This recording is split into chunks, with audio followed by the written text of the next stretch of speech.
کوئی کی توفیق عطا فرمائے۔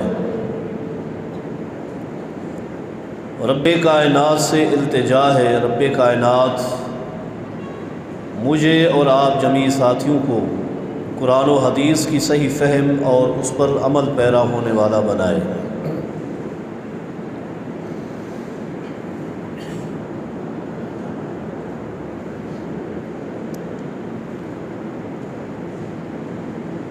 ہمارا جو سلسلہ چل رہا ہے خصائص مصطفیٰ صلی اللہ علیہ وسلم کے حوالہ سے، آج اس کا 13واں نقطہ ہے۔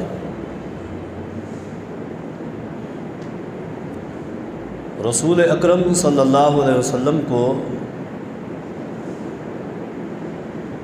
دنیاوی حیات میں تمام انبیاء علیہم السلام سے جو فضائل حاصل ہیں، جو خصائص حاصل ہیں، ان میں سے آج 13ویں نقطے کا بیان کرنا ہے۔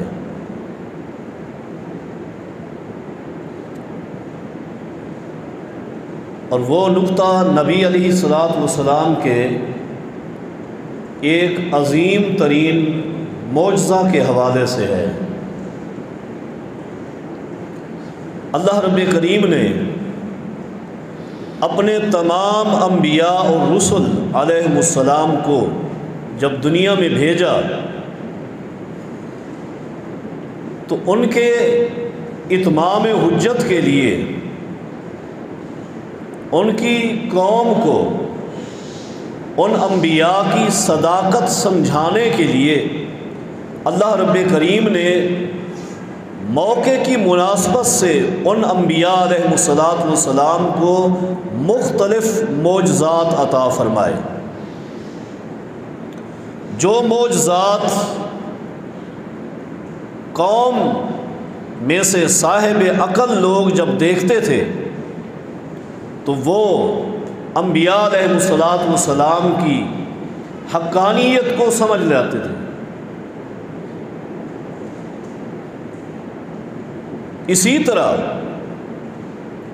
نبی علیہ السلام کو بھی اللہ رب کریم نے کئی ایک معجزات عطا فرمائے،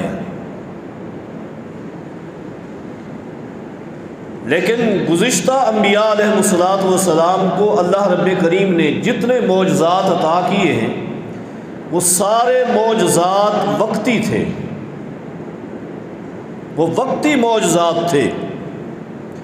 وقت گزرنے کے ساتھ ان انبیاء علیہم السلام کے دنیا سے چلے جانے کے ساتھ وہ معجزات بھی چلے گئے،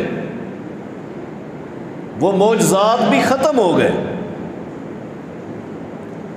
رسول اکرم صلی اللہ علیہ وسلم کو اللہ رب کریم نے بہت سارے معجزات عطا کیے۔ کچھ معجزات ایسے ہیں جو آپ کے دنیا سے چلے جانے کے بعد ختم ہو گئے، وہ بھی آپ کے ساتھ چلے گئے،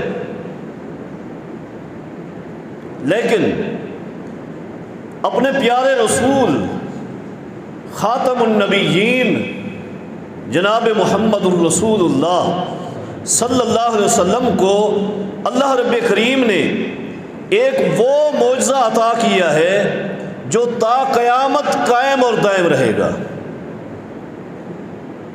تا قیامت دنیا اس سے فوائد اور ثمرات حاصل کرتی رہے گی۔ اس معجزے کی حقانیت میں تا قیامت ایک ذرا برابر بھی کمی نہیں آئے گی۔ اس معجزے کے اثرات میں، فوائد میں تا قیامت کوئی کمی نہیں آئے گی، اور وہ معجزہ ہے قرآن کریم۔ قرآن کریم یہ نبی علیہ السلام کا معجزہ ہے، اور یہ آپ کے تمام معجزوں میں سب سے بڑا معجزہ ہے، سب سے بڑا معجزہ۔ یہ وہ معجزہ ہے جس کے ذریعے اللہ رب کریم نے فصاحت و بلاغت کے ماہرین عرب کو چیلنج کیا اللہ رب کریم نے۔ یہ وہ معجزہ ہے، یہ وہ اعجاز ہے اللہ رب کریم کا۔ اللہ رب کریم نے قرآن کریم میں مختلف صورتوں کی ابتدا میں حروف مقطعات ذکر کیے، الف لام میم، الف لام را، کاف ہا یا عین صاد۔ یہ حروف ذکر کر کے اللہ رب کریم نے بتایا ہے کہ عرب کے فصاحت و بلاغت کے ماہرین، یہ دیکھو یہ پورا قرآن کریم انہی حروف سے لکھا گیا ہے، انہی حروف میں نازل ہوا ہے جو حروف آپ کے ہاں موجود ہیں،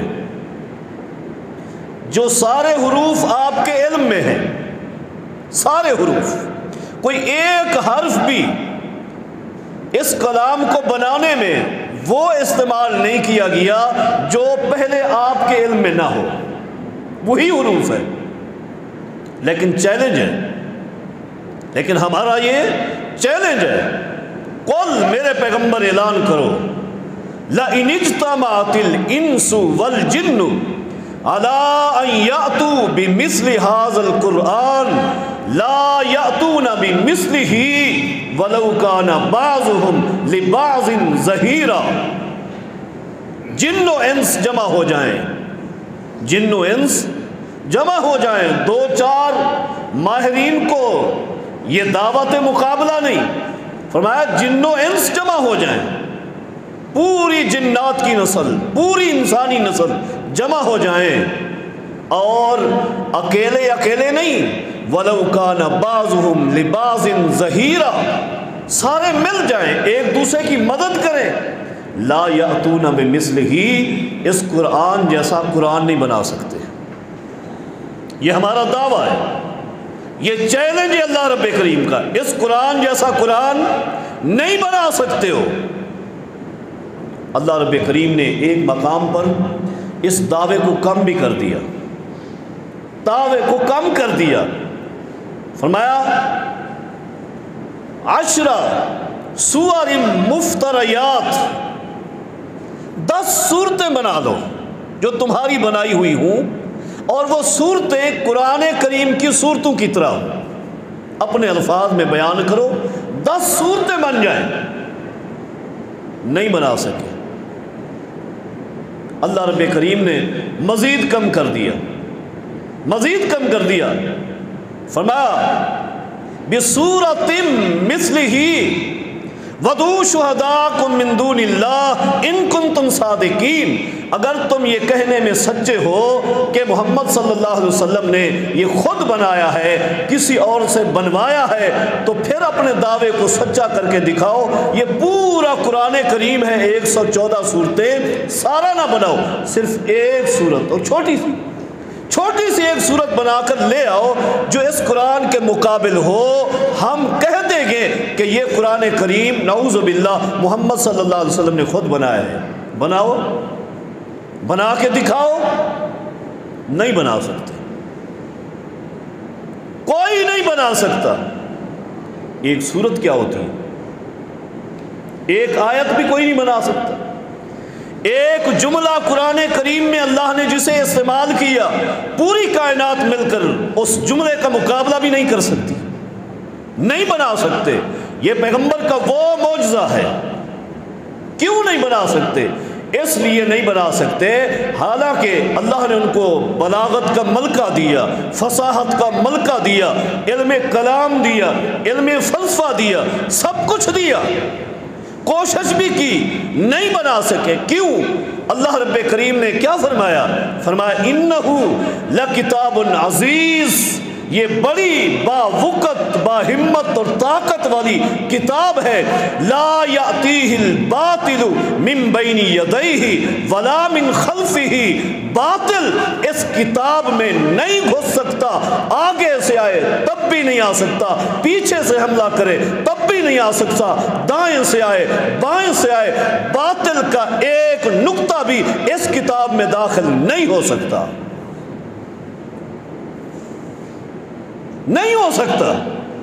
یہ معجزہ ہے محمد الرسول اللہ کا صلی اللہ علیہ وسلم۔ تمام انبیاء کو اللہ نے معجزے عطا کیے۔ میں نے عرض کی کہ وہ معجزات وقتی تھے، وقتی معجزات تھے۔ یہ دائمی معجزہ ہے جو تا قیامت رہے گا، اور اس معجزے میں ایک ذرا برابر نہ کمی ہو سکتی ہے نہ بیشی ہو سکتی ہے، کمی اور زیادتی نہیں ہو سکتی۔ لا یأتیہ الباطل من بین یدیہ ولا من خلفہ، کیوں؟ تنزیل من عزیز حکیم، تنزیل من حکیم حمید۔ یہ اس ذات نے نازل کیا ہے جو حکمت سے پر ہے اور جو حمید تعریف والا ہے۔ حکمت سے اس نے نازل کیا، کون بنا سکے؟ نہیں بنا سکتا۔ امام حسن بصری رحمہ اللہ اس آیت کی وضاحت کرتے ہوئے فرمایا کرتے تھے، لا یأتیہ الباطل من بین یدیہ ولا من خلفہ۔ اس کا معنی یہ ہے حافظہ اللہ تعالی من الشیطان، اللہ نے قرآن کریم کی حفاظت کی ہے، شیطان کو اس پر کوئی دسترس نہیں ہے، شیطان قرآن کریم کے ساتھ کوئی حرکت نہیں کر سکتا۔ کیسے؟ فرمایا کہ لا یزید فیہ باطلا ولا ینقص منہ حقا۔ شیطان اپنی مرضی سے نہ قرآن میں باطل کو داخل کر سکتا ہے، نہ حق کو کسی ایک آیت کو قرآن سے نکال سکتا ہے۔ شیطان میں یہ جرأت نہیں کہ ایک لفظ داخل کر دے قرآن میں یا ایک لفظ قرآن کریم سے نکال سکے۔ اللہ نے شیطان کو یہ جرأت ہی نہیں دی، یہ طاقت نہیں دی اللہ نے، اور اس کی حفاظت کا ذمہ اللہ نے خود لیا ہے۔ خود اللہ رب کریم نے اس کا ذمہ لیا ہے کہ ہم ہی اس کی حفاظت کریں گے۔ انا نحن نزلنا الذکر وانا لہ لحافظون۔ لوگو، یہ ذکر، یہ قرآن کریم، یہ شریعت ہم نے اپنے نبی پر نازل کی ہے، وَإِنَّا لَهُ لَحَافِظُونَ، اور اس کے محافظ ہم ہی ہیں۔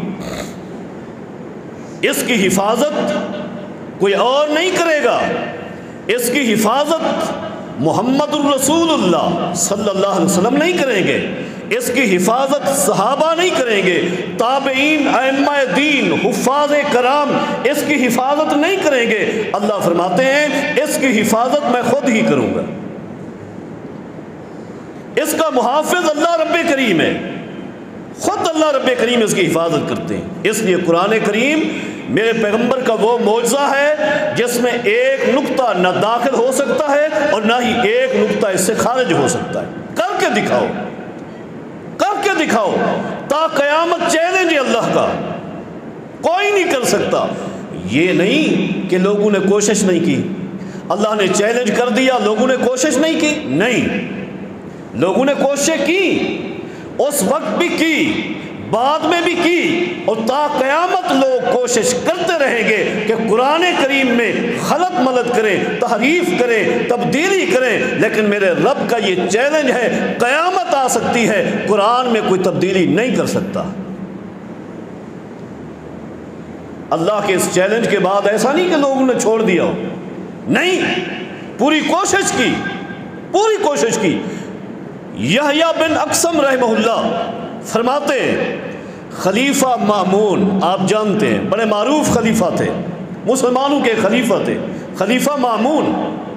خلیفہ مامون کے پاس ایک یہودی آیا، ایک یہودی آیا، یحییٰ بن اقسم کہتے ہیں فَتَكَلَّمَهُ فَأَحْسَنَ الْكَلَامِ، خلیفہ کے ساتھ اس نے گفتگو کی، اور بڑی پیاری گفتگو، بڑی اچھی باتیں تھی اس کی۔ جب اس کا یہ انداز دیکھا، اچھی گفتگو دیکھی، خلیفہ مأمون نے فدعاہ الی الاسلام، اس یہودی کو دین اسلام کی دعوت پیش کی۔ خلیفہ مأمون نے اس یہودی کو دین اسلام کی دعوت پیش کی کہ آپ مسلمان ہو جائیں، کلمہ پڑھ لیں۔ فابا، اس نے انکار کر دیا، انکار کر دیا کہ میں کلمہ نہیں پڑھتا، میں مسلمان نہیں ہوتا۔ یحییٰ بن اقسم کہتے ہیں اس کے بعد وہ یہودی وہاں سے اٹھ کر چلا گیا، وہاں سے چلا گیا۔ فلما کان بعد سنۃ، جب 1 سال گزرا، 1 سال کی مدت گزری، 1 سال گزرنے کے بعد جاء یہودی، جاءنا یہودی وہو مسلم، 1 سال کے بعد وہی یہودی آیا، مامون کے پاس میں بھی موجود تھا۔ جب پہنچا تو ہم نے دیکھا کہ وہ مسلمان ہو چکا ہے۔ مامون نے دعوت پیش کی، دین اسلام قبول نہیں کیا، کلمہ نہیں پڑھا، یہودی نے بڑی معلومات رکھتا تھا۔ کتنی معلومات تھی؟ وہ عالم دین تھا، وہ یہودی خالی یہودی نہیں تھا، عالم دین تھا، یہودیت کا، تورات کا، انجیل کا عالم تھا، حافظ تھا، تورات کا بھی انجیل کا بھی حافظ تھا۔ دین اسلام قبول نہیں کیا، 1 سال گزرنے کے بعد دوبارہ مامون کے پاس آیا، مسلمان ہو چکا تھا، مسلمان ہو چکا تھا۔ اب مامون نے جب دیکھا تو مامون نے اس سے سوال کیا، فما کان سبب اسلام کا، ہم نے دعوت دی تھی، تو نے ہماری دعوت قبول نہیں کی، بہرحال اب بھی ہمیں خوشی ہے کہ تو مسلمان ہو چکا ہے، لیکن یہ تو بتا مسلمان ہوا کہاں سے، کس کے ہاتھوں مسلمان ہوا ہے، کہاں تو نے کلمہ پڑھا ہے، کیا وجہ بنی ہے؟ اس نے کہا فانصرفت من حضرت کا، جب پچھلے سال میں آپ کے پاس آیا تھا آپ نے مجھے دعوت اسلام دی تھی، آپ نے مجھے اسلام کی دعوت دی تھی، میں نے انکار کیا، اٹھ کر گھر چلا گیا۔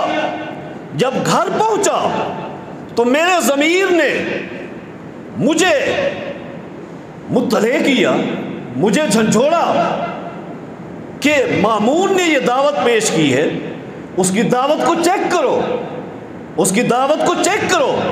پھر میں نے کیا کیا، امتحن هذه الادیان، جتنے دین یہاں معروف تھے میں نے ان دینوں کا امتحان شروع کر دیا، میں نے ان ادیان میں تحقیق شروع کر دی، تحقیق کرتا ہوں کون سا دین سچا ہے، میں اس کو لے لیتا ہوں۔ میں تورات کا حافظ ہوں، انجیل کا حافظ ہوں، اسلام کی مجھے دعوت ملی ہے، میں دیکھ لیتا ہوں کیا بنتا ہے۔ میں نے امتحان لینے کے لیے کیا کیا، کتبت 3 نسخ من التورات ازید فیہ وانقص، میں نے 3 مختلف کتابیں لکھی تورات کی، آج کل کی زبان میں 3 ایڈیشن چھاپے، 3 مختلف نسخے، 3 کتابیں لکھی تورات کی، ازید فیہ وانقص۔ کیا کیا، بعض جگہ میں نے اپنی طرف سے اضافے کر دیے اور بعض جگہ میں نے کچھ آیات تورات کو حذف کر دیا، تورات کی کچھ آیات کو حذف کر دیا، مختلف جگہوں سے، کسی نسخے میں کیا کیا، کسی میں کیا کیا، 3 مختلف نسخے لکھے، اور لکھنے کے بعد پھر میں اپنے گھر سے چلا، فَأَدْخَلْتُهَا الْكَنِيسَةَ، یہودیوں کا جو عبادت خانہ تھا، ان کا جو گرجا تھا، معبد تھا، وہاں جا کر بیٹھ گیا اور میں نے آواز لگائی، تورات لکھ کر آیا ہوں، مجھ سے خرید لو، فَاشْتُرِيَتْ مِنِّي، جو ہی میں نے آواز لگائی لوگوں نے فوراً ہاتھوں ہاتھ وہ تورات مجھ سے خرید لی، وہ تورات کے نسخے میں نے بیچ دیے، چلے گئے۔ میں واپس آ گیا، کچھ دن تک انتظار کرتا رہا کہ کہیں سے کوئی پیغام آئے، نہیں آیا کوئی پیغام۔ پھر کتبت الانجیل 3 نسخ ازید فیہ وانقص، میں نے اسی ترتیب سے انجیل لکھنا شروع کی، 3 مختلف نسخے انجیل کے لکھے، ہر نسخے کے ساتھ میں نے یہی حرکت کی، کہیں آیت ختم کر دی، کہیں اپنی طرف سے مسئلہ بنا کر بڑھا دیا، جو کچھ میری رائے تھی وہ داخل کی، انجیل سے کچھ خارج کر کے نکال کر باہر پھینک دیا، 3 کتابیں انجیل کی لکھی، فَأَدْخَلْتُهَا الْبِيَةَ، اور عیسائیوں کے عبادت خانے میں چلا گیا، عیسائیوں کے عبادت خانے میں، معبد میں چلا گیا، بیٹھ گیا، آواز لگائی، فَاشْتُرِيَتْ مِنِّي، وہ 3 نسخے بک گئے، بیچ دیے میں نے۔ کچھ دیر انتظار کیا، کچھ دن گھر بیٹھا رہا انتظار میں، کوئی اعتراض ہو، کوئی اعتراض نہیں آیا، خوش ہو گئے لوگ۔ اب میں نے کہا قرآن کریم لکھتا ہوں،